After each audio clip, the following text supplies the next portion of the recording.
taking a critical look at the gaming news of the week. This is Augmented Reality, presented by the Triple S League.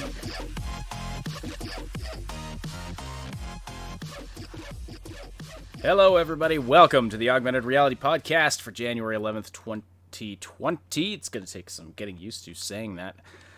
I almost said 2019 again, because I live in the past, apparently. This is the Augmented Reality podcast, your source for news, leaks, and insights about games in the gaming industry. The Saturday edition of the show. My name is Ash, and I'm here as always with Cybsidian. How you doing this morning, sir? I'm good. It's nice to see some of our regulars back. Oh, I miss all of our regulars when they're not around, but it's good to see you guys back. So, yeah. So before we get too much into the topics, I got to say there are very few things that can summon me from basically anywhere in the dimensional spheres. Those would include the Horn of Boromir, Susan's Horn of Summoning, Ron Burgundy's news team Seashell, and his news team Call, but also Genie crying on stream. Sorry. See, I said what you said earlier. Yeah, so Genie crying on stream is it's enough to summon you from the ether. Yeah, basically summon me from the ether. So we're going to be talking about that whole situation today as well. Mm-hmm. And the Cybertruck, as Time Bean says, the Cybertruck, of course. Mm-hmm. I believe you've got one that'll fly out and get you. Do you have one of those doohickeys though that Nick Fury used to summon Captain Marvel? Is there one of those that I can have that? I don't have a pager. No. You don't have a 1980s pager that I can reach you on? Yeah. So that's, of course, Cyb's referencing the MXR situation. He's being extorted, really. That's the word that's being used, and it seems to apply in this situation by some sort of company who is making abuse of the YouTube copyright system. Yeah, so we just talked about what we get hit with from time to time, and this is a serious issue that is it's mildly annoying for us, and obviously we don't use a lot of content that's not like 100% ours and like 100% safe. Other people out there, and they are in a little bit of a gray zone with some of their content, but it's absolutely unacceptable. Yeah, what's being done is Sword ridiculous. Sister, the rundown is that MXR, who's been a very popular large YouTuber for a very long time, had his main channel basically shut down. It still exists, and he still makes videos on it, but it is like 100% demonetized, and he cannot get any kind of monetization running on it at all. He is routinely hit with strikes. Just a little while ago, he had to turn off every single video on his channel and just keep it like that for a few weeks while one of his other strikes ran out because he had been hit with so many of them.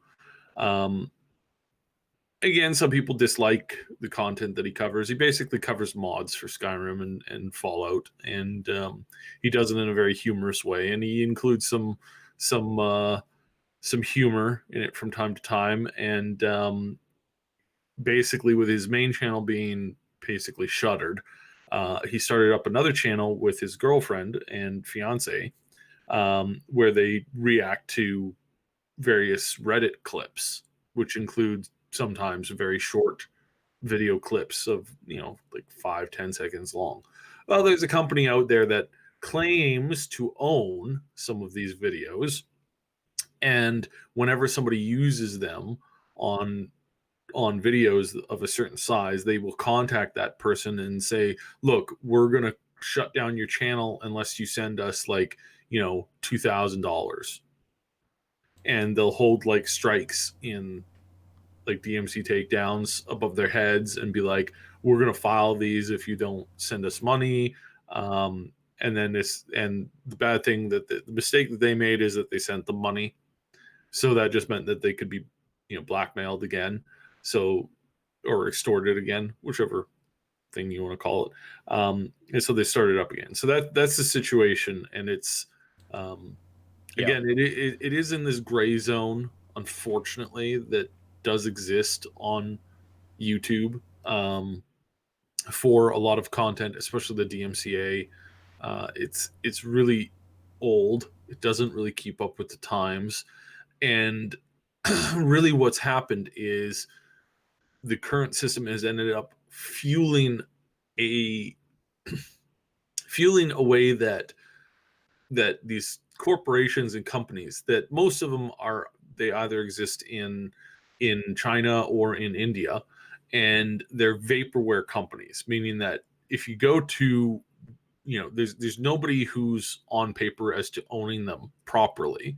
You can't find out who's pulling the strings, and should they get in trouble legally, should they be have their rights to counter or to DMCs, struck down, um, if they get sued, they just disappear, and a new company pops up, literally minutes later, doing the exact same thing from the exact same people with the exact same MO. So this is basically like this. YouTube is really just like it's partially to do with some of these laws, partially to do with just they don't act on this kind of stuff. They don't give YouTubers the tools to defend themselves, and now we've got this young couple who, she's in medical school, and they're trying to run these channels, and they're trying to like make a living, and um they're getting extorted by these people who are they're brutal, and they go about things just horrendously. um so yeah, it's a mess. It's an absolute mess, and the extortion and the, like, yeah, time being, it's basically like vapor companies that are basically ghosts, and you can't fight against them properly. There's been a few people that have had some moderate success fighting against this kind of stuff, because there are some large channels that have had to deal with this. So this has actually gone out and like, right now you can search it, and you can. There was a lawyer's stream that I was watching last night. He's a lawyer who deals with a bunch of stuff on YouTube. Not the ones that I've normally been aware of. The ones that are kind of famous. There's a couple of lawyer channels that deal with this, that kind of talk about this kind of stuff. There's three major ones that I can think of. Plus, there's like Half Asian Lawyer and a couple others where it's like they've been involved in some of this stuff, and they've actually been setting precedents too, because they're especially the Half Asian Lawyer guy. That's his like YouTube name. I'm Yeah, not that being sounds racist. bad without I'm context. not being a jackass. I that's literally his name. Anyways, yeah. He's got a couple of different clients, and he has been involved in a couple of different things. So it's not just the one channel that he's mostly connected with. He's actually been doing this for a lot of YouTubers. So it's a very complex like situation, and there's a lot of people that are trying to fight back against it, and this is one of these cases where it's like, oh, finally. Well, this will hopefully set some sort of precedent going forward. But I mean, the system needs to be cleaned up, because it's ridiculous that you have these vapor companies that you really can't fight back against, and yet the system is set up in such a way that they actually have some clout with the YouTube system. And it really wouldn't be that hard. And YouTube threatens us for, like, if we as creators file false copyright whatever, or actually if we file a false dispute against a copyright claim, we can be punished. But these companies that are filing these false copyright claims left and right, there appears to be no consequence. Yeah, it's ridiculous. And it's really frustrating because it would be pretty simple to fix it for like most mainstream people by saying, look, if you're a channel that has more than 100,000 viewers and or subs or whatever, or more than like 5 million, 10 million views or whatever, and um you have a clean record, and you've like fought against like 5, 6, 10 of these claims, and they've all been proved to be incorrect, then what YouTube should do is should automatically take your side in most of these cases, and be like, no, you can't just file this stuff. We're going to actually have a lawyer look at this, and you're going to be charged, unless of course it's like some other major company, like a big company that's saying, no, these guys are posting like movie clips and stuff. Then it could be like probably like a little faster taken on. But again, this is one of these situations where it's like, YouTube could easily hire an army of lawyers to just automatically deal with this stuff, to really clarify, set rules, be clear in its communication, bundle it in with the service that is YouTube, um, raise their prices on advertising from what they are, which is ridiculously, like they're intentionally underbidding everybody else in the online advertising system so that they can be a monopoly. And if they could just like behave like a company that's actually interested in fostering its community instead of like controlling its community and destroying anybody and everybody who dares to say or do anything that they dislike.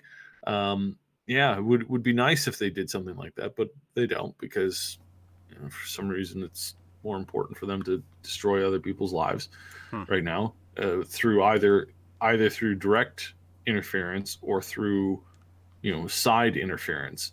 It's really been frustrating. But if you care about this situation with MXR, and I mean, it's really just a question of, this is just an abuse of the system, and I mean, this could come, even if you're not an MXR fan, this could come against one of your other favorite creators, that kind of thing. So I mean, if you have a moment and you want to get on Twitter or something Yeah. and voice some support and tag YouTube in it, and and just say, hey, this is ridiculous and YouTube should do something about this. That could help the whole community. And I want to say, like, as to the quality of MXR, and just to reference him as a person, some people dislike him because of the content that he creates and he covers. It's comedy. It's comedy and community created content, is what he covers essentially. I don't think really that anybody should have an issue with that. Like, if you have an issue with MXR creating mod reviews, it's like you're probably against, everything fun. Like, sure, it might not be your sense of humor, and you don't have to like it. Along with a lot of the content that he covers, he reviews some of the more adult content and stuff like that, but he does it in a humorous way. And if you can't watch one of his one of his most recent, like, really hardcore, like, adult like things, he covers this mod that's it really, like, it's one of these absolutely ridiculous things, but it's one of these mods that are like, it's the cornerstone of some of the modding that's been on the Nexus for ages. And he keeps, like, while he's reviewing it, every 12 seconds he's like, because I'm 12, because I'm 12, because I'm 12, and it's really funny, because it's like, yeah, well, because only a 12-year-old would find this, like, exciting or whatever. Really, what I want to say to that, and then to the other content that he makes with his girlfriend, is like, he's not a baller. Like, he's not one of these YouTubers like Jake Paul, where it's like you can tell that he's kind of fake and that he's just in it for the money and that he's throwing around cash at parties nonstop. No, like the amount of stuff that these two blog and show of their life, and the fact that she's in med school, and the fact that this is the primary source of pain for med school, it's like they're not wasting money. These aren't YouTubers that are like bouncing around doing it for the lulls. This is a couple who's like, this is their main source of income to put her through medical school, which was very hard for her to get into, and it really kind of covers that. Like if you follow them, you'll have seen that she missed her first grades on it, and she was devastated for several months, and then she went in and managed to get it on the second try. And it's like these aren't yeah, this isn't Jake Paul running around causing havoc in his community. This is like people who are trying to make a living by doing something that they happen to be very good at.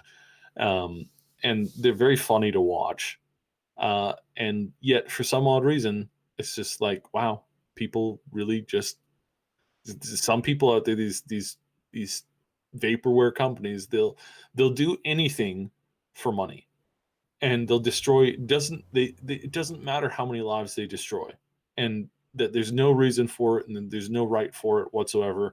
But if they can, crush somebody's dreams just to make a buck, then they do it.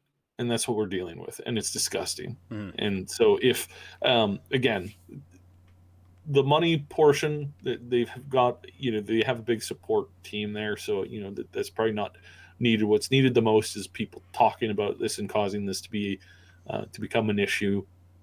That hopefully, again, because it's not just them. We dealt with this similar situation just recently.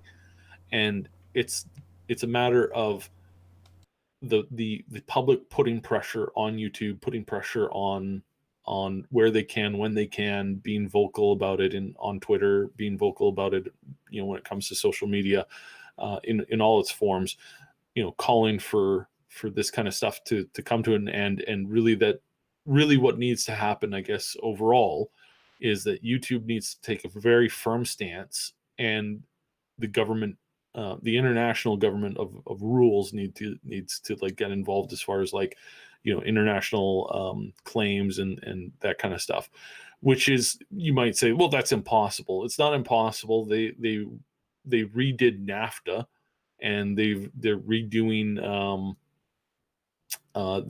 a bunch of other stuff that happens to take place on internet rules and stuff like that. So this is a scenario where it's like not entirely. Certain politicians in every country right now can start to bring this up as a primary issue. So it's not something that is out of, like, it's not impossible. This can legitimately happen if there's enough pressure on politicians to say, hey, we should rewrite this stuff. And that's bipartisan thing, right? That's a win for any government or any politician who manages to pull it off in public interest.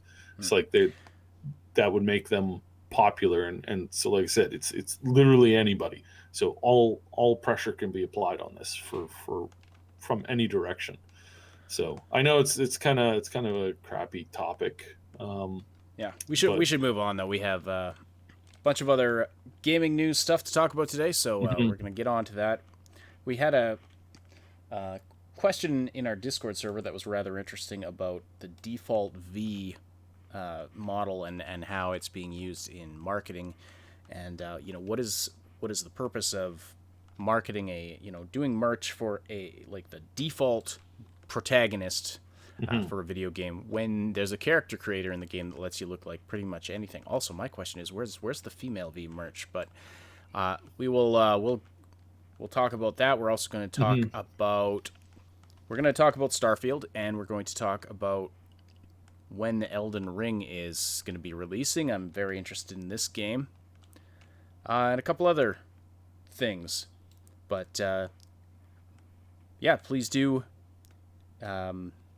say hello in the live chat if you're watching live today. I'm seeing a lot of names I haven't seen in a while, so welcome everybody. All right.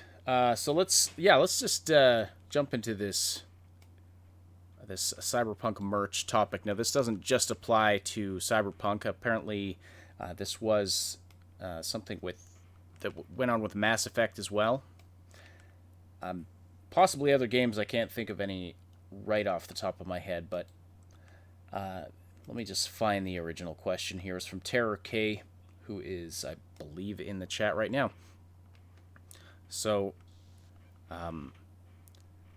so the merchandising department of game companies seeming to be obsessed with selling you lots of merch featuring default protagonists based on games where you can craft the player character yourself. BioWare did it with Default Shepherd.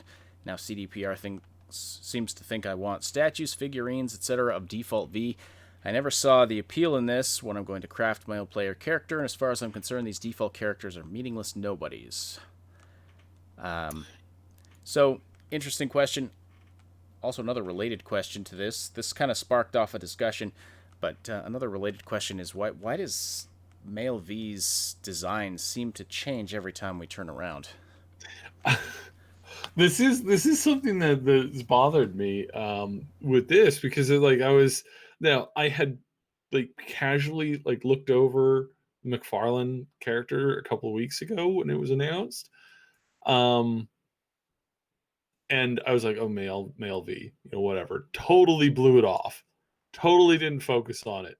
Looked at it today and was like, who the hell is this guy?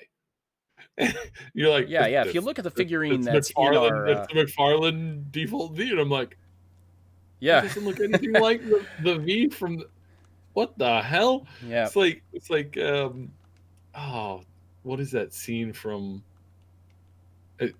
Crap, I can't remember the particular thing. I think it was Stewie from Family Guy. He was just sitting there going, "Who the hell are you?" And it's this moment where I'm like, "Who is what the hell? Who is this?" And then I'm like, "Oh, okay, this is all right. This is default V. Okay, so we've got default V, and then we've got trailer V. So the trailer V is different from the default V. Well, Huh. he's got it. Yeah, he looks very different. I mean, you can kind of tell from some of the features, plus the jacket and stuff. By the way, Yeah. You can see him in the thumbnail and the visual image today on your screen. If you're watching on YouTube, you can see the figure. I've got him from 3 different angles there. By the way, there were some questions about what he's holding in his left hand. It is a sword. It is a sword. Why is it pink though? Why does it look like a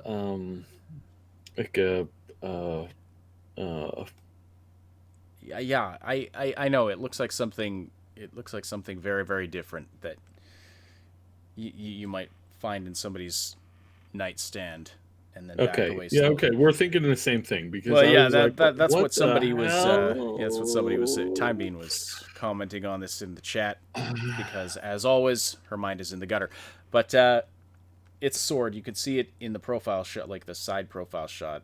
That blade, which I just realized is coming right out of his crotch. This was a. Okay. Anyway, it's a sword. It's a sword. Weird. The Terror K. It's something for penetrating a body. Yes, that is true. That is true. Is that the joke? Like it to me it looks like McFarlane's were like, they were like, all right, cool, great paint job on the character. All right, his main gun looks amazing. Can we add some more red? Kind of this like tarnished metal rust red type thing to the gun, and then the side arm, let's make that little tip there, make that silver. All right, and yeah, that's it for the paint job. And the guy's like, are you sure? I'm like, yeah, sidearm and pistol, yeah, nope, we're good. All right, cool. Calls up the warehouse or the factory or whatever. All right, so no color for the sword.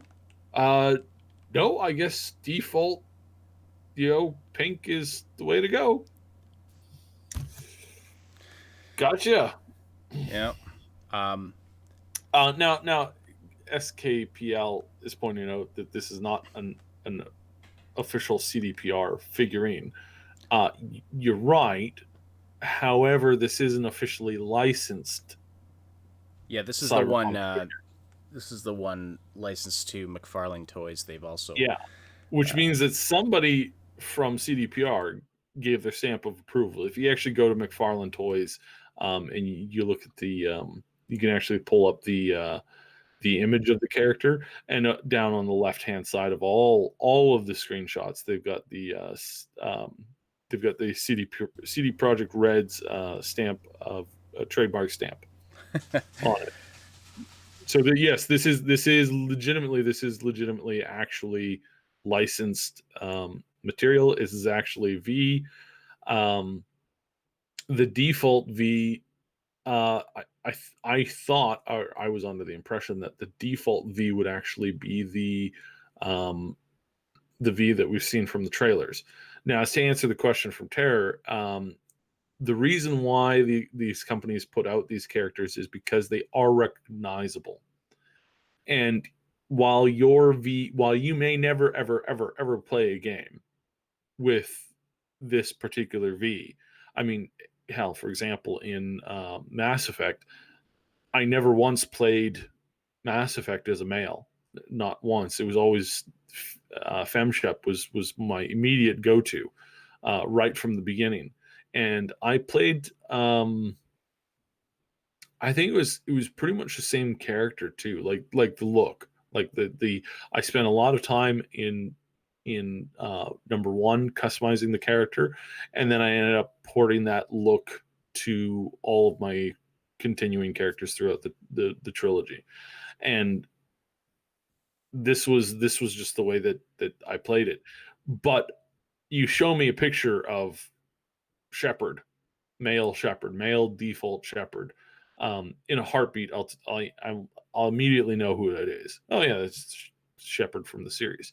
So yeah, and I know the official FemShep too. The official FemShep, which was kind of weird because again, one of these scenarios where it's like the artwork for FemShep, the official one, was gorgeous. She was beautiful.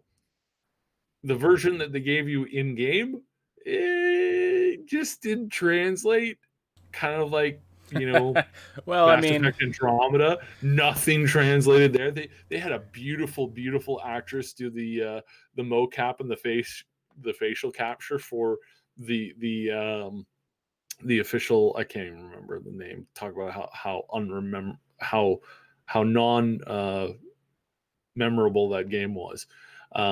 But yeah, they had this beautiful girl, captured her likeness, put her in the game, and then you couldn't, like, it just was just terrible. It was just terrible. But mhm. yeah, yeah, and that happens. It's just sometimes it Well, just I doesn't mean, translate well. granted, the only actor that ever looks like their polygon self, their in-game polygon, CG self, is Vin Diesel. I mean, he Oh looks yeah, exactly yeah. the same Oh, in exactly real the life same. than he looked in that I was gonna awful say Fast and Furious trailer. it's like we're seeing, like, and there is tech that's really moving ahead on this, like really moving ahead for this. Like, for example, obviously the latest, the game they came out recently, Death Stranding, obviously great facial capture, great actor capture. Death Um, Stranding is definitely an exception, and then there yes, are yeah, a lot. but I mean, also, I mean, this is coming down like we've already seen that Shirley, Grandma Shirley from the streamer, um, a very popular streamer. She has been ported the into the next Elder Scrolls game, and she's pretty awesome looking in that. We have seen some of those images come out. We know, obviously, we haven't seen it in the gameplay yet, so we don't know what the final version will look like, but it does look pretty darn solid. And again, I gotta give props to Bethesda for doing that. Again, yeah, a lot of people could say that, yeah, that's just an easy win for, PR stunt, right? They Yeah, it's a pretty easy win for the PR stunt, but I mean, most companies don't do that. Like most companies aren't even like interested. I remember when I was giving advice to one gaming company, I was like, "Hey, look, you should open up this opportunity for your community to help voice some of your characters. There's a lot of great voice work, community people that work on the voice work." Immediately shut down. Immediately shut down. No, we use an actor group. I'm like, well, yeah, but you can have the ability to add in a couple of extra voices from the community. It would be a great thing. No, it wouldn't. No, it wouldn't. Nobody would be interested in that. So, Like, well, okay, then that's not funny true. funny story. So AGDQ has been on this week, and I watched one of the speed runs for what was, I can't remember what the game is called, but it's some horror game set on like a cruise ship. Mm-hmm. And it was an indie game. It was crowdfunded, and the guy, as he was running, he was pointing out all of the crowdfunders who had put in a sufficient amount of money to actually appear in the game. And so one of the ways they appeared was like in this in-game sort of version of Facebook. So when the character, when you looked at the cell phone, you could scroll through the social media, and it wasn't Layers of Fear. It was something different. It was some indie game that I had never heard of. And it was rather amusing. It was a very funny run. But yeah, so you could get your picture in this in-game version of Facebook. So when you're scrolling through the cell phone, because every good horror game now has, you can look at your cell phone. You'd see pictures of these actual crowdfunders of the game. One of them had paid $400 and submitted a picture of a plate of sushi, which was weird. But anyway, if you paid a certain, like, even more amount of money, like it was like over $1,000, you'd actually get your character model in the game. Like you'd get yourself. They'd model you and put you in the game. And so in chapter 2, there was like, 2 or 3 of these characters in various places you could actually talk to and interact with. In chapter 3, I guess they were running up against deadlines or something, because you saw all of the remaining crowdfunded people who had paid to appear in this game. They all appeared together for about 2 seconds as they're being thrown off the top of the ship and falling into the water. And he was like, "So we're about to see the rest of the crowdfunders of this game," and then you just hear these people screaming, and like 5 people fall from the top of the ship. It's like, ah. She's like, "There they are. Wave, hi, hello." It was really, really funny, and I would feel kind of ripped off if that was me. But anyway, right. So anyway, yeah. So Male V's appearance does appear to, I don't know. It's either they don't have it nailed down, or it keeps changing, or I mean, his hairstyle's definitely different. Well, I mean, and this is where okay, and this is the logic that I think they're employing. I think they have a default V, and that for some reason it's different from the trailer V, and that this is done to kind of connect them a little bit more to the voice actor versus the other characters, because I believe, I don't know for sure, but I believe that that Male V, as we see him in the trailer, I've heard that he looks like his voice actor. I can't actually confirm that, because I haven't seen the two, and I don't know if it's actually been confirmed or not.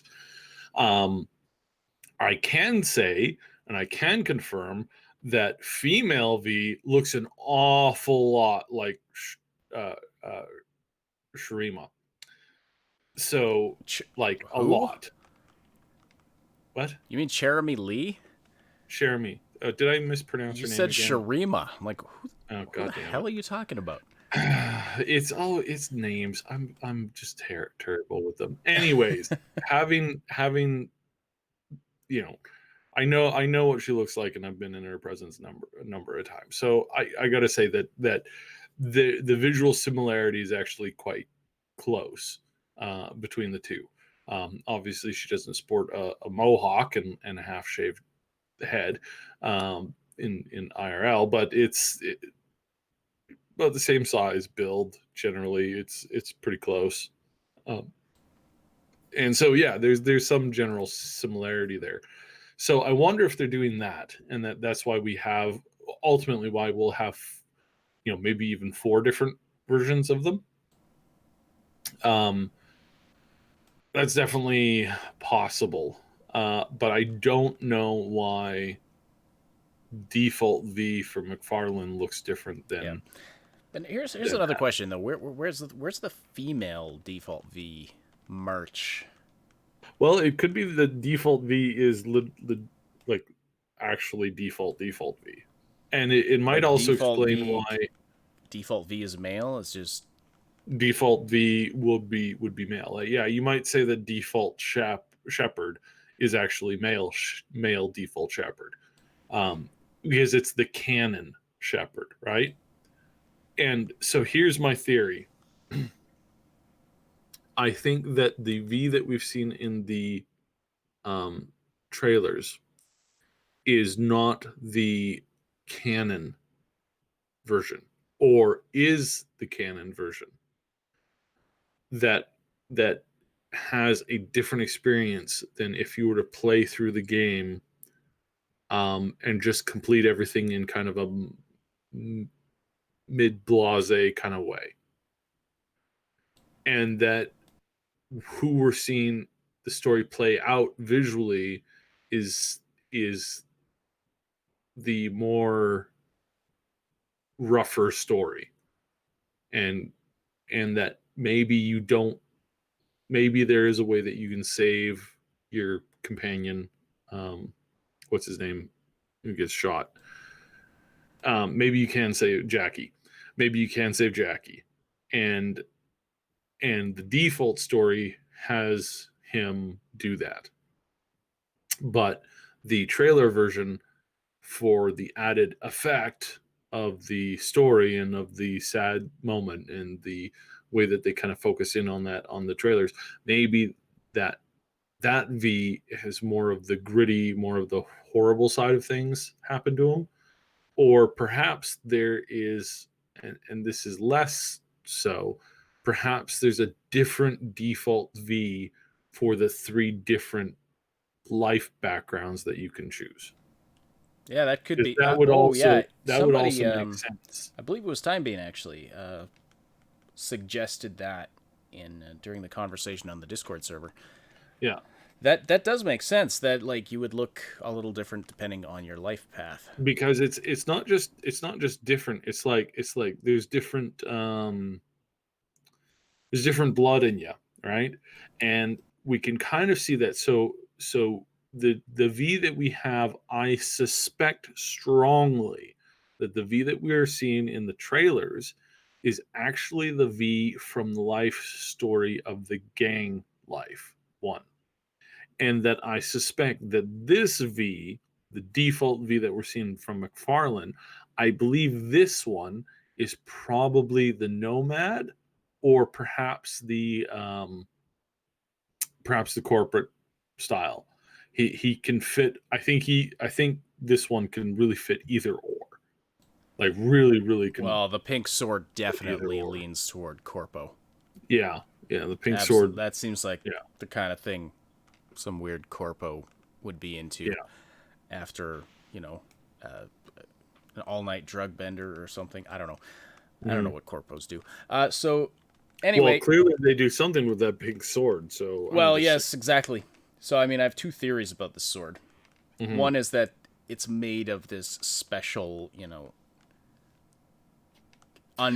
the special type of metal that just is naturally pink, or dude just likes pink swords. I I mean, really wonder. I'm not gonna shame him for that. I really wonder if we're gonna see a pink sword like this in the game, and if this was a screw up, if somebody did mess up, that somebody's made a call at CDPR and was like, hey, so we kind of somebody screwed up on the whole statue thing.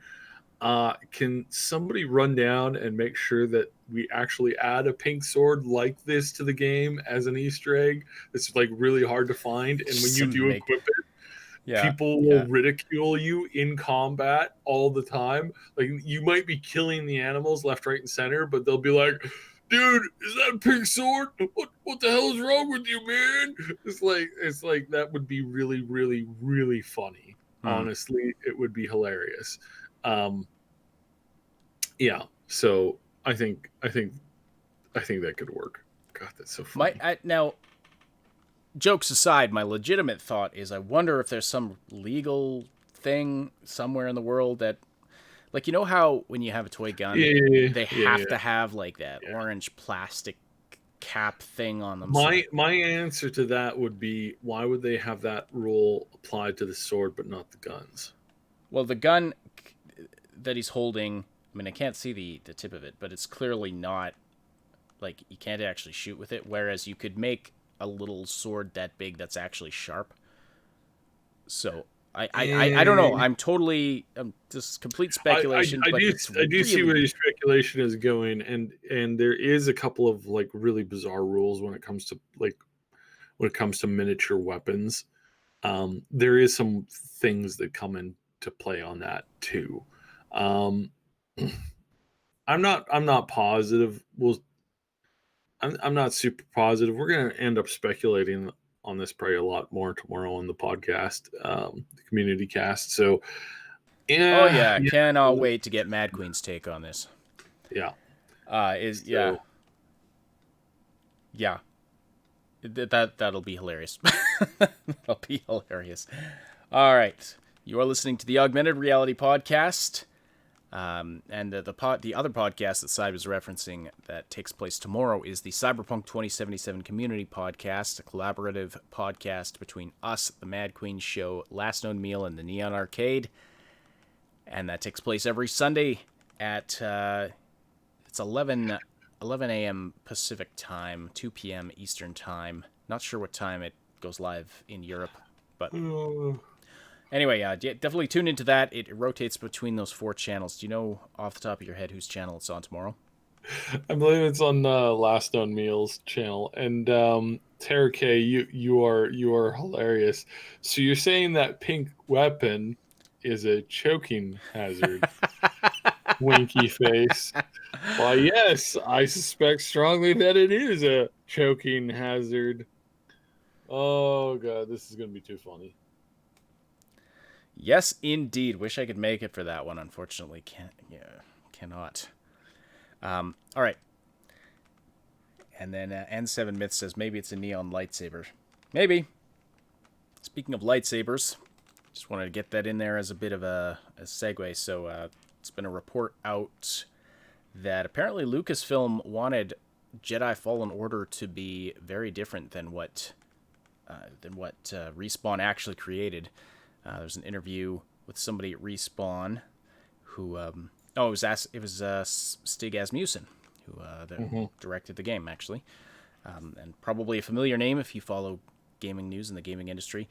But yeah, just an interesting thing. So apparently, when they were in talks with Lucasfilm early on, Lucasfilm didn't want them to make a Jedi game.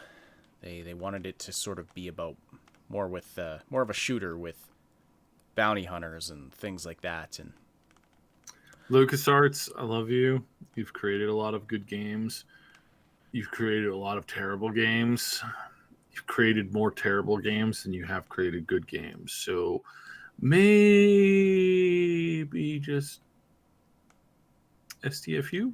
I mean, just saying. yeah, well, it's My biggest thing with that game is that, and from something that was originally like put out there as a concept, I wish they had gone the Jedi Academy route and had it so that you had a character creator, and that you could actually have it as a different racial character creator. Again, this has been done before in these games. There's never a situation where this isn't a good idea. I mean, bouncing off of the discussion we just had, a default main lore character is 100% acceptable. And people who play, the Twi'lek version, or, a different racial version, or, female, whatever, it doesn't actually cause us any difficulty when connecting with the main character. It just doesn't. So please, for the love of God, in the future, and I mean, this is kind of because this has been in the news recently a lot, where it's like, oh, we can't make other characters. Bull. It was bull when Ubisoft tried to use this argument. It was insulting back then. It's insulting now. Again, you might have your reasons. You might have your reasons of wanting to have a particular protagonist. That's fine. That's fine. But just say that. Yeah, Don't they don't probably say this other random stuff that's not true. And that's it's not true, and it's also not needed, because again, it doesn't matter if you give people a character creator, or if you just open up the rules on character creation a little bit more. It's like that's actually a fine thing to do, and it doesn't hurt anything in your game. And when you restrict character creation, it hurts your game, period. It just does. Also, it really also I don't understand these a bunch of these games that are trying to make money through microtransactions and all this kind of garbage, and they close off an entire route possible for character creation, which means a lot more cosmetics, which means people have an avid interest in their character. Every study that has ever covered this shows that if you give the player the ability to create their character, they have more connection, and there's a greater player retention for those players, because they feel that they're putting themselves into the game. They're not feeling like they're playing an arbitrary character. right, and So that for the I mean love that of makes God, sense. That makes sense, and I have said before that the one major thing that Jedi Fallen Order was missing was a character creator. I think that could have added a lot to the game. Now, I suspect that Lucasfilm wanted to create a canon character. Now, that they could potentially use in other things. Kind of get that reasoning. But at the same time, why'd they have to make him so bland? well, I mean, didn't they model him after the voice actor? I actually don't know. I thought they did. Um, and I mean, again, I do get why they do that, but again, the information is just not there to support that as a primary theory for them to do that. Well, It really doesn't. from a game perspective, but if you're looking at it, they're probably looking at it from the perspective of, oh, we want a character we can put in comic books and Movies and other stuff like that. things. No, Yeah, no, that's what I'm saying. There is no data that supports that is a pressing or primary issue. There is simply no evidence to support this theory, and that I don't know why they did what they did, because it was stupid. And again, there's no evidence at all to support this. that So would be to yeah, support what exactly though? I mean, they're to support the idea that if they want to do a comic book or something like that, that they have to have a uniform character for all of the players. It just doesn't. There's no evidence that supports that. This is something of a pet peeve of mine, and I've been in the industry long enough to give you the data that no, they've never had this as an issue. It's never been an issue. There's no evidence to support that oh, well, if we don't have this singular protagonist look this particular way, that people, when we put out a comic book or a book or any content on it, that everybody will look at it and go, who's that? That's not my character. It's like everybody knows that. Like, I mean, again, I hate. Well, no, it's a valid argument. So Skyrim, everybody knows who the lore Dovahkiin is. You show people a picture of the iconic, you know, prime timeline, main story, canon character. He's a Nord. He wears that armor. He's got the Dovahkiin helmet on.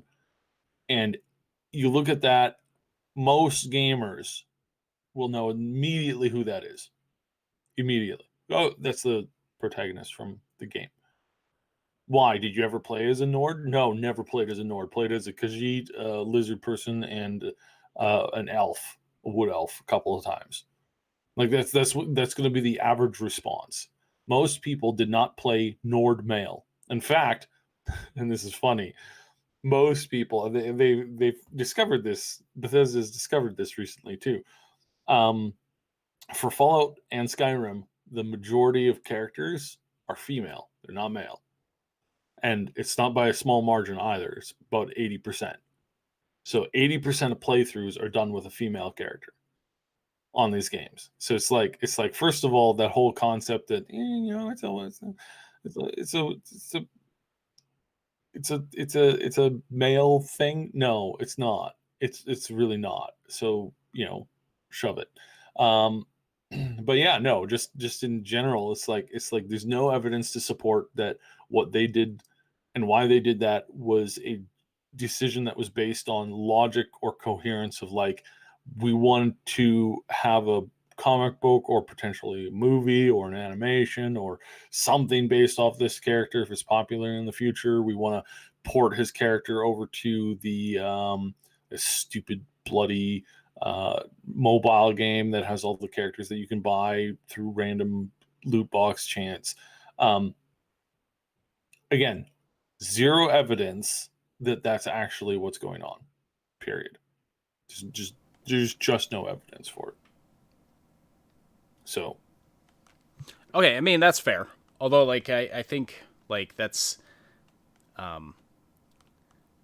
it's counterintuitive in a sense, but I wouldn't say the decision was completely without logic, but even if there's, I mean, I'm not disputing your point that adding a character creator wouldn't necessarily have hurt the character for future stuff, but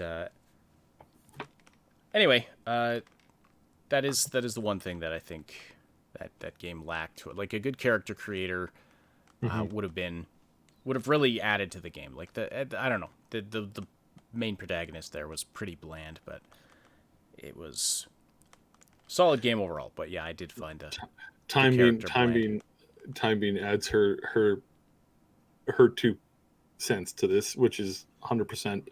And I got a whole slew of funny stories about this. I will only mention one though. So Time Being says that yeah, she's a female, and she often plays males in video games. Like her go-to characters are always males. And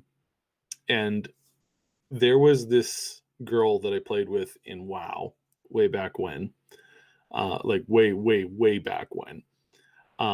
So she was a 5'3" tiny little Asian girl, and her main character that she played all the time was a male night elf who sported a mohawk, and they're like the tallest characters in the game. And she named him, I probably shouldn't say the actual name. She named him this like ridiculous like female name because for whatever reason, while she had created this big beefy guy character and she really liked him, she also used her own like tag name. So it was this little cute like doll type name for this big beefy male character with this mohawk. It was so funny, just constantly, like it was just the contrast was just so funny all the time. Oh hey, little doll girl who's actually not a doll girl. And like every time we do like a random pug or anything like that, all of the players would looked at the character, immediately assumed that it was a guy playing it, and that he had named his character this really girly name to be funny or as like a joke. And if they ever got on like TeamSpeak or Vent, Ventrilo back in the day, then they would be shocked to hear this little tiny female voice coming through the other end, and so many of them were like, is that your boyfriend's account? It's like, yeah, you're funny, you're so smart. You think that one up. Anyways, it was hilarious, and yeah. So hilarious, funny story. More funny to me probably because it's in Anyways. Yeah. People don't generally want to be themselves in video games. Well, some people do. Some people want to be completely different. Again, why character creator is a really good idea. Anyway, speaking of Star Wars, I'll be seeing the Rise of Skywalker later today, so I will finally be able to give my personal take on it. Now, it's bizarre. I mean, online, the opinion seems to be just that it's completely terrible. But people I know IRL, I'm getting everything from, I'm constantly being told that people enjoyed it and that it was good, and so it's very confusing, and I'm wondering if I'm getting trolled somehow. But I've had everything from, it was, trust me, it was way better than Last Jedi, is one take on it that I got, all the way to, it was the best movie ever. And so, I don't know. I'm like, what is going on? Because it wasn't just one or two people. We're talking like a dozen people that I know IRL have told me they liked it. And I don't know if there's something in the water around here or what, but anyway, I will let you know on a future podcast or video or something what I thought of it. Because like I said, I will be seeing it later today. So, all right. So we were talking about Bethesda a little bit earlier. Let's talk about Starfield. We haven't talked about this one in a while. So, do you think, Saib, that we're going to be seeing Starfield this year? And if I believe so, yeah. Yeah. There's a report that Bethesda Game Studios is looking for a video editor, and so people are speculating that this means we're going to be seeing trailers for this game soon. So you suspected? Sorry, not just that. They've also been hiring a whole bunch of other positions. They've been hiring some positions for travel agents, setting up groups and events. You don't do that for somebody. A company doesn't do that. Again, this is Bethesda Game Studio, Maryland, not another studio. There's the Japanese studio who's working on the Tokyo game. I don't believe that one is coming out this year. I really don't. I think that's probably next year or a year after, probably next year. And the main reason for that is that studio is still relatively sort of new, and they have only been working on this project for a little while, and they did just recently lose their head. So, I think that one's a ways away off. Maryland, however, hiring somebody who's clearly going to be doing a job mainly focused around getting content creators out, getting their own team out to certain events, setting up events, booking flights, doing a bunch of travel stuff. This means they're doing something this year. They're doing something big this year. They're not going to hire the position for, early January 2020 and then have it planning events for late 2021. It's just not going to happen. It just doesn't happen. They're hiring for this position, meaning that they want to get this person in, situated by probably about April, start making, or sooner, March, February, March kind of time period, to have them come in, have them settled in, and then have them start to plan for events for the summer, take care of all the stuff that typically happens around the E3 period, then probably have several follow-ups, and then have a big release event in around the fall. So this is, again, just looking at who they're hiring, what they're hiring. Again, you don't bring in a video editor to do professional edits for commercials and stuff made for viral, content viewing. You don't bring somebody in for that, for a project that you're going to be doing in 24 months. You bring in a person in for that because you're needing them to work on and get situated to finish up a project that's within that you need them to create a bunch of content for within 4 to 5 months, and then probably more after that. So this is a huge signal that we're getting Starfield this year. Huge signal. Again, some people are out there refusing this, and some people are out there, saying that this is going to be, a terrible game. I can't quantify whether it's going to be good or not, but I can tell you that I think we're going to be seeing this year for sure.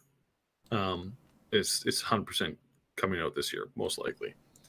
Something big is coming out this year from Maryland, and considering that this is all that they've been working on, that and laying the groundwork for the next Elder Scrolls game. Yeah. So do you think we'll see a Fallout 4 type situation, an announcement at E3, and then a release in sort of the holiday period of this year? Yeah, I think that's what's going to happen here. Now, as far as they're not going to be able to do what they did with Fallout, not necessarily, and we've talked about this before. While it is their preferred goal, they have to incorporate more. They have to do more stuff. They have to, they might do it on the same timeline, announce at E3, release in the fall, but they've got to do a lot more to get people on board on this game. First of all, they've had a lot of public. It's been a PR disaster for them. Over the past few years. They've had a major PR disaster, but also this is the Cyberpunk issue, and that is that nobody knows this genre. Nobody knows what Starfield is. Nobody's interested in the world. Nobody knows who the main characters are. Nobody has a reason to like this game. With Fallout 4, you had a reason to be anticipated and like this game. You had arguably two of the best games that have ever released, two of the all-time top 10 video games in all human history, Fallout 2, arguably, possibly Fallout 1, and Fallout New Vegas. Three of the top games in history, top 50, top 20, probably only two of those fit into the top 10. Certainly my top 10. And I mean, Fallout 3 does fit into that as well. I mean, there's definitely some really cool stuff about Fallout 3 to be considered as well. Again, probably top 50 for sure, and arguably top 20 for some people. But you don't have this with this game. Nobody knows what Starfield is. Nobody's interested in the world. Nobody knows anything about this. They have to sell this, and they have to sell this while fighting uphill against a slew of negative press. There has been several YouTubers that have already made videos saying that this game will be a complete and total failure, that everybody is going to hate this game, it's going to come out and it's going to absolutely destroy their reputation, and that we're never going to get Elder Scrolls 6 because this game is going to end up bankrupting everybody. It's like, okay, how? Why do you see this? And so that's what it boils down to. So it's like, okay, fine, right? Mm-hmm. Some people are that upset that they're willing to declare it dead before they even give it a try. And there will be some people out there who, again, even though for some odd reason Bethesda Game Studio spent not very much time on this game on 76 at all, they will blame them for everything.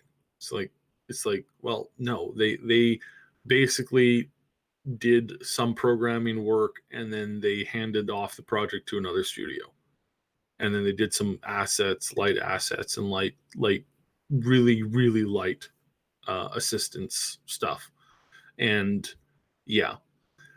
Um, on that topic, very quickly, I do want to mention something that has been confirmed for me recently. And again, taking this with a major grain of salt, because again, while I don't think you should judge Elder Scrolls 6 not and not Starfield, definitely don't pre-order them by any means, but you don't assume that they're going to be terrible either. But so really take this with a grain of salt, because this is a situation where it's like they've had absolutely no right to expect us to give them the benefit of the doubt on this. I have heard through credible source that the newest version of 76 is the one that they're shipping this year with the Wastelanders DLC, with the it's adding the NPCs back to the game. That this is actually a considerable rebuild of the game, right down to the engine. So they have added in a slew of new stuff, new content, new programming, new coding. Supposedly, and again, we've heard this multiple times, so there's absolutely no reason to believe this. Supposedly, they fixed the majority of the bugs. Supposedly, they fixed a large number of these bugs, and that one of the main reasons why they're not rushing to fix some of these big bugs and big problems that have been happening with the game recently is because most of this stuff has already been fixed in the newest build, but they can't push those changes out because this is a considerable change. Interesting. So it's what I've been hearing. But yeah, like you said at the beginning, take that with a grain of salt. A Yeah, huge grain of salt. But we'll see. huge I mean, I don't even if they did that, I don't think they could win me back into trying Fallout 76 again. well, I think that's a little again, for not for everybody else, but for us. I mean, I think we're gonna get back in and test this after this drop comes. Right, but as just a personal interest thing, as just a playing it for fun thing, I doubt it Yeah, would. well, I doubt it would bring again, me back. like people said that about, a lot of people said the same thing about No Man's Sky, and they brought that back. Again, there's no reason to trust Bethesda on this. Again, I say Bethesda, what I actually mean is the studio that's actually working on this, which is subsidiary of Bethesda. So, but what I've been getting is that they've done a vastly different rebuild of the game. That there is a lot of major things different about it, and that even things like the servers are going to be massively different. If this is the case, and I've been saying this since the game was announced, I don't care for the live version. I don't care for the just the static online version. I want servers so that I can control the rules on the servers, set it up for the community, and let our community play it. I do not care for the online current live version of this where you just meet randos every few seconds. It's just not it has no interest to me. I see this as a Minecraft thing. I do not see this as a MMO thing. I don't want to play with a bunch of randoms that I'll never meet again online. I want to play this with the community. I want to set up a server, and I want to have rules for the community, probably based around 2 servers, and I want that server population to be like 50 or a little higher. I don't care for what they're currently doing. I think it's freaking stupid. Right. All right, yeah. fair enough. Polly's 911 with a generous super chat. Thank you so much. Says Starfield needs to be a good game. Bethesda have lost its reputation with 76. Starfield must be their apology game. No pay to win shit, just good single player. Agreed. I did not see that super chat. Well, it's there. But yeah, thank you so much. And I mean, it's very true. It does have to be their apology. It has to be this. They definitely have to knock it out of the park. Like, there's just no way around that. They have to knock it out of the park. If it's even just an average game, if it's a game that's like, this is okay. Well, I mean, I guess it could go one of two ways. They put out a game that's just kind of average and decent, but it's better than what's come before, and so people say, "Oh, this is awesome." Or they, put out a game that looks like they've just phoned it in, and people just say, "Whatever, we're done with you. This is, you have no respect for your community or your fan base who has supported you for many, many years." Yeah. All right.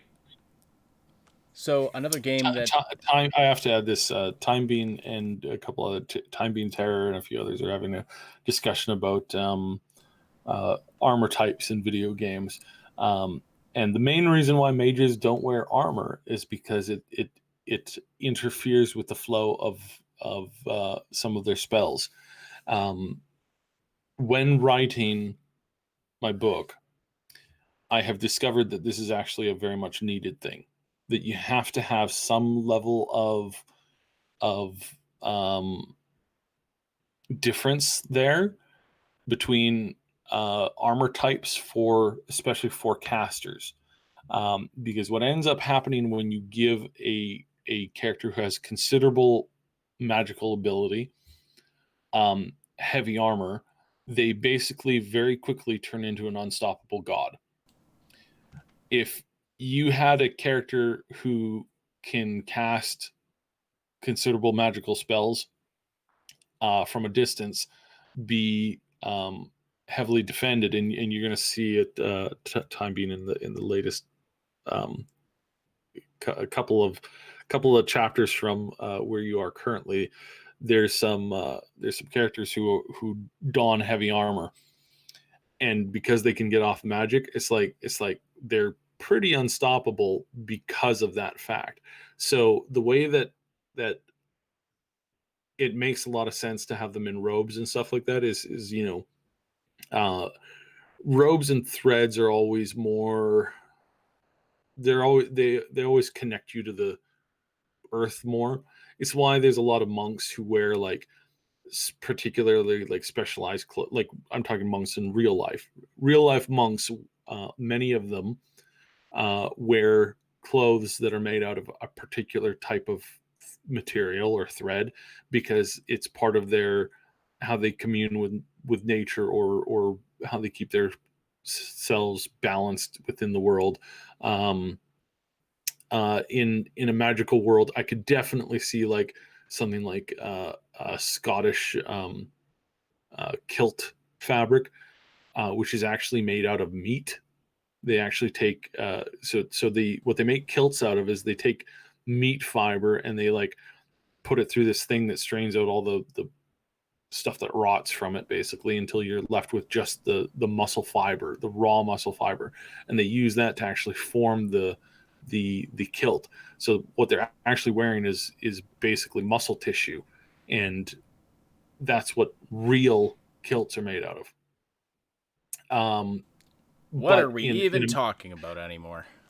In a magical world, it is my opinion that would actually allow the flow of magic more than using like armor or something like that. So it's very, very, very interesting and different. So, but yeah, there are particular reasons for that.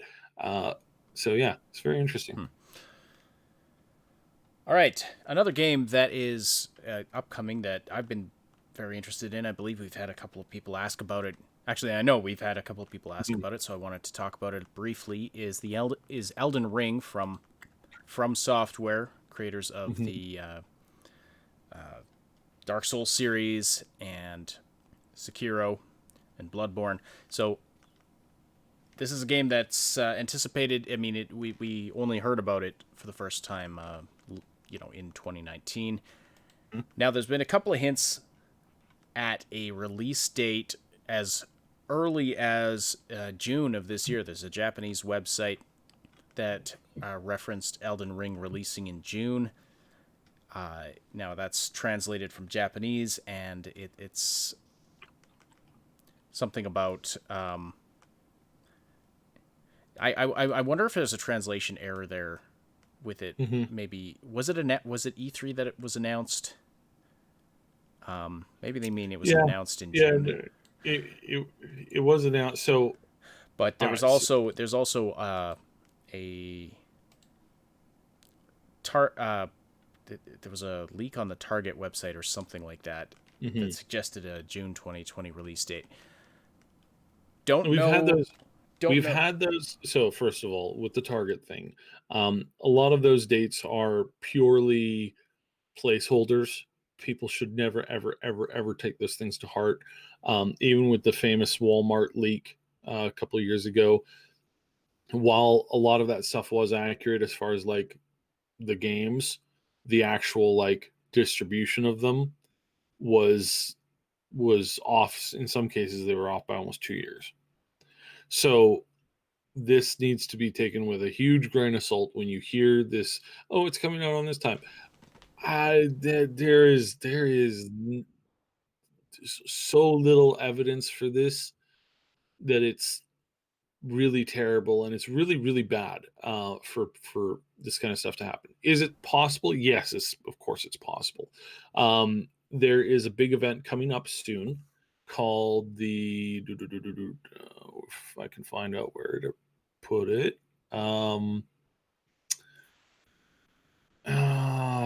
Good lord.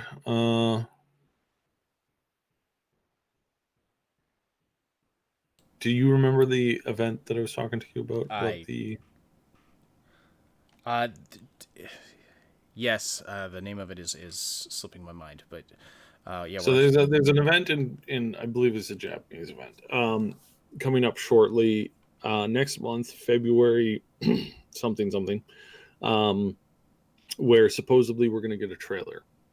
So that this event is coming up soon.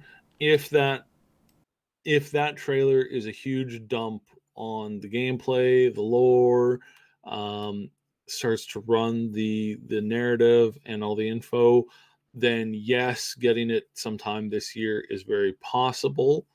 Getting it this year is highly unlikely for the following reasons. It's a Bandai Namco game. Bandai Namco is a primarily a Japanese studio, and Japanese studios for the last few like for the last decade, the standard is um, to drop information about your game 3 to 4 years before you are even close to releasing it. This is the standard operating procedure to which Bandai Namco, amongst many other companies, have set this gold standard for their own development in house. If they have a game, they talk about it, they drop info on it years before it's ready. Years before it's ready. And then they'll sit on that for years and then release the game. It's terrible. It's annoying. It's really stupid. And it's basically a pillar of their advertising. So the fact that this game was announced last year and is being developed by this very famous, very, very good director who I can't even try to butcher, like I would butcher his name if I tried. He's a great game creator, wonderful lore creator. They've worked with J.R.R. Martin, um, and I'll take a stab at You it. mean George R. R. Martin, not J? I think you mixed. Sorry, yeah, George R.R. I think you Martin. Yeah. mashed up George R. R. Martin with J.R.R. Tolkien. Oh, that's not uncommon. Um, they're both British writers. Anyways. So Hidetaka, Hidetaka, Hidetaka. I can't say his name. Now those are the two writers behind it.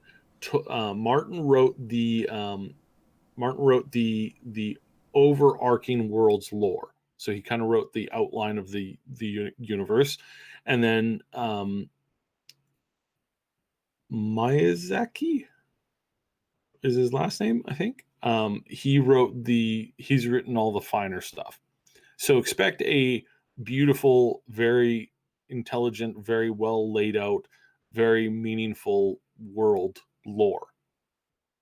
But we have seen zero gameplay with this. And just like with Bethesda's new game, don't pre-order this thing. For the love of God, don't pre-order this thing as soon as it comes up for pre-order, because you have no idea what this game is going to be like. You have no idea about the world. You have no idea about anything to do with this game until we get to see an hour of straight up gameplay, which we've seen more than that in Cyberpunk. Like, just out of all the stuff that they put out, we've got almost an hour of straight up gameplay. We have, there's zero gameplay has been released for Elden Ring. No screenshots, no gameplay, no video, nothing. Don't pre-order this game. You have no idea what it's like. You have no idea what it's going to be like. Assume that, yeah, it might be good, but we have no idea. I know a lot of people, and I try to warn them. I tried to warn people. Look, Death Stranding might not be your thing, especially if you've been playing on PlayStation. It's just not a regular PlayStation type game. It was made for a bit of a different audience. Some people pre-ordered that and were really upset and really hated the game. And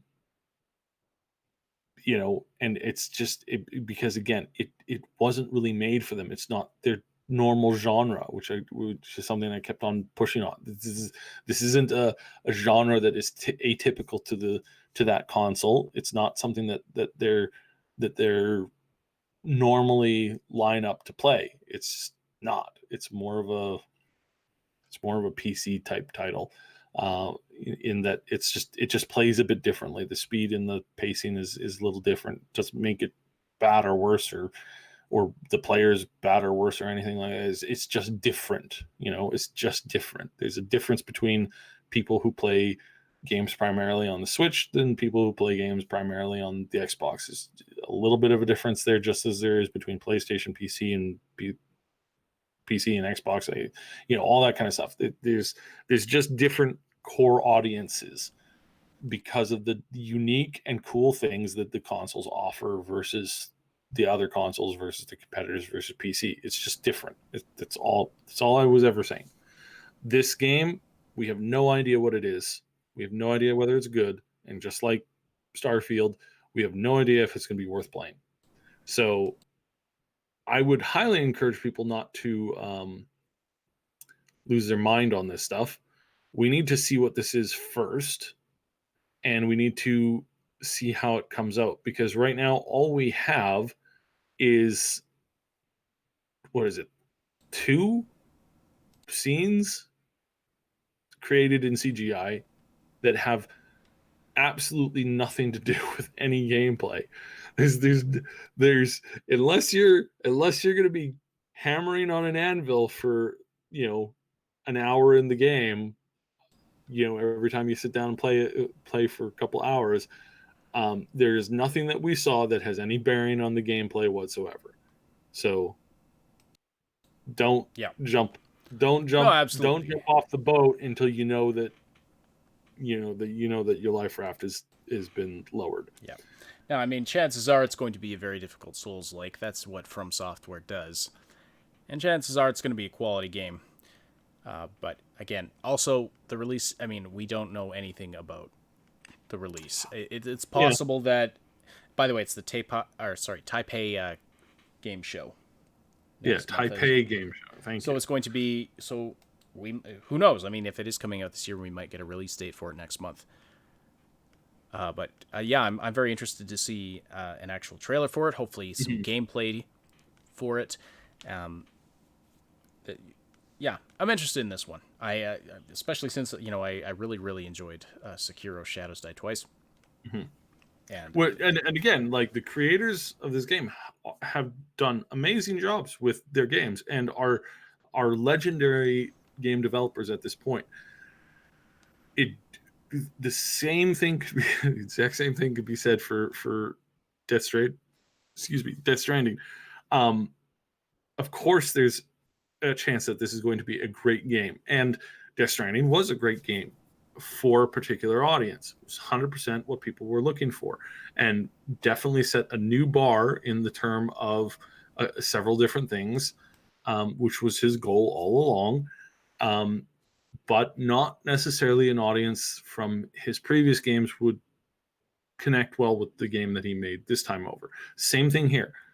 We suspect that it's the same genre. We suspect that it's similar, but we don't know for sure. Well, and I mean, it's good advice to not yeah. run out and pre-order. I mean, pre-ordering in general not Yeah. a good idea. If you really want those pre-order bonuses, I mean, you can order it a day before the game comes out, and still get them. So, Polly's 911 with another super chat. Baldur's Gate 3 is quite hyped. Is it a game the rest of us should be hyped about as well? All we have is a trailer, and fanboys are already losing their minds.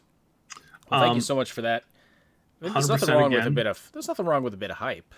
And Polly, you are right on this.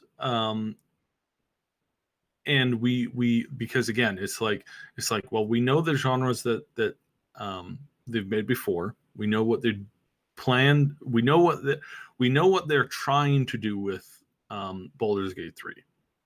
We have kind of an idea. 1 second.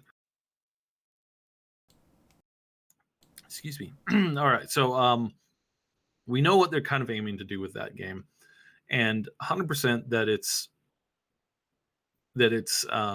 still in development. We haven't had any gameplay from it, and everybody's losing their mind. And again, I urge caution. I don't encourage people to run out and pre-order the thing, and I don't encourage people to let their minds run away with them. Even though I know I have said in the past that I have heard that their multiplayer version is going to be basically one of the greatest tools for tabletop D&D experiences you can get, and that this is coming out at such a good time, because if this is everything that we've been hearing, then game devs, like people who typically run a D&D tabletop experience, are going to be able to do this online with their friends and create a game that they can take, not that this is the default way, but that they can take from role to role, which is huge. And given some of the tools, then they can do things like, they given the tools and the way that they're giving kind of the controls to the game masters, or dungeon masters, whatever you want to call them, that it appears as if you're going to be able to basically have a tabletop experience by having people on a Discord together, and the dungeon master will be like, all right, give me a roll for this, give me a roll for that. You want to bone the waitress in the bar, give me a roll for charisma. This is the kind of stuff that they can take, and not necessarily play out all of those things on the scene, but the DM will be able to say, you guys are going to fight this creature, give me a roll, and then the person rolls, and because of the story reason, or because of a decision that happens within the stuff that normally happens in a tabletop experience, the creature keels over. And the GM will have the ability to do this stuff on the fly relatively easily, without needing to be a master programmer, just by basically dragging, dropping, clicking, giving orders, giving instructions, taking over units. The stuff that we're hearing is making everybody lose their mind, because if this is really what we're getting, then this is going to be one of the best games ever, and this will give us a tool which people will be playing for the next probably decade or more, as a core component to certain games. There's certain games that there are very few games that I've had installed on my computer for a decade, and those are few and far between. And this is something that is looking like it might be the thing. Still, I say don't pre-order it until you have more information on it, until we can see something that's actually going on, until we get some gameplay. Don't pre-order it, because you don't know whether you you want that stuff, this might not be the game for you. So yeah, it's going to be very interesting.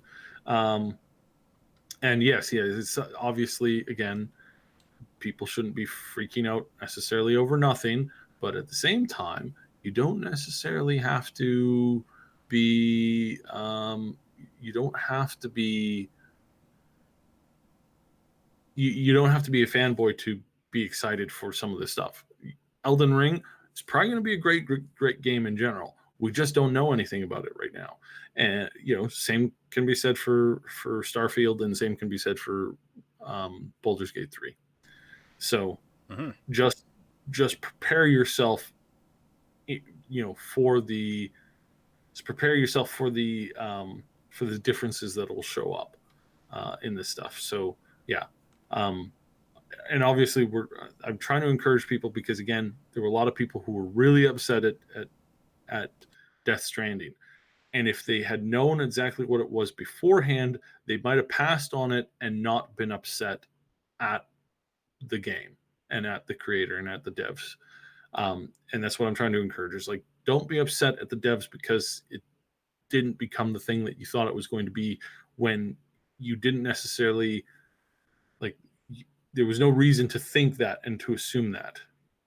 So that's kind of where we're at there. So 100%, Paulie, you're bang on the 100% again. You hit the nail on the head.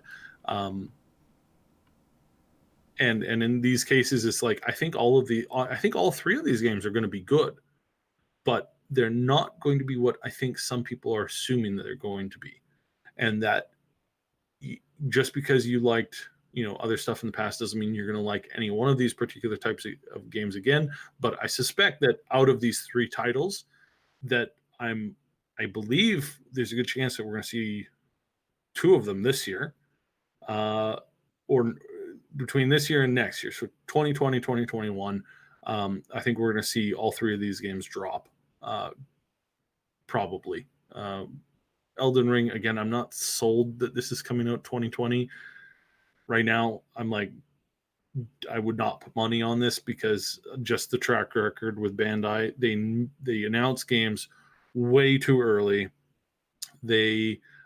Hell, with some of those, like Final Fantasy 3, or sorry, not 3, Final Fantasy Remake. That's what I meant to say. Final Fantasy Remake that's coming up. Again, we got this like 5 years before it's ready. Like, it's ridiculous. It wasn't a teaser. It wasn't like, hey, we're working on this, we're recruiting. That's what Cyberpunk did. They came out and they said, hey, we're recruiting with this. That trailer came out at the GDC. It did not come out at E3. It did not come out at a game event meant for players. It came out at an event meant for developers, and they were recruiting hard to bring people in for that game, and also to bring them in for Blood and Wine, that they were Witcher 3 and Blood and Wine that they were working on at the same time. That's what it was. It was a recruitment system for that. This wasn't a recruitment. They put this thing out at E3, and again, Bandai, a bunch of other Japanese companies that do this all the time. Game trailer out, 5 years later, we still don't have it. Was Beyond Good and Evil? I think that game's been like, they've shown 3 trailers for that bloody game now. Tons of updates on it. I still don't think it's out. I gotta Beyond Good and Evil 2? Yeah. Yeah, no, I don't think so. And I thought it had basically been radio silence for quite a while. We saw a trailer for that. Was it E3 2018 or was it 2017? It was 2017, I think. It's been, again, it's something that came out at E3 years ago, coming up on 3, maybe even 4 years now. It's ridiculous. And supposedly it's coming out this June. Okay. Maybe it will. Maybe it'll get pushed back again. Maybe we won't get it until 2021. But at this point, this has been a little ridiculous. But yeah, anyways. All right. Well, with that, that's probably where we should wrap up. But definitely some exciting stuff coming this year. Don't pre-order, but nothing wrong with a little hype at the same time. All right. Thank you all so much for supporting this show by listening live or after the fact. Thank you for the great conversation in the live chat today. Don't forget to slam that like button before you leave if you haven't already. We really appreciate that. And if you're listening after the fact, leave comments below. Subscribe, hit that notification bell. All of that helps YouTube see that you value our content, and we really appreciate that. So if you find this to be of value to you, any of those things are very helpful.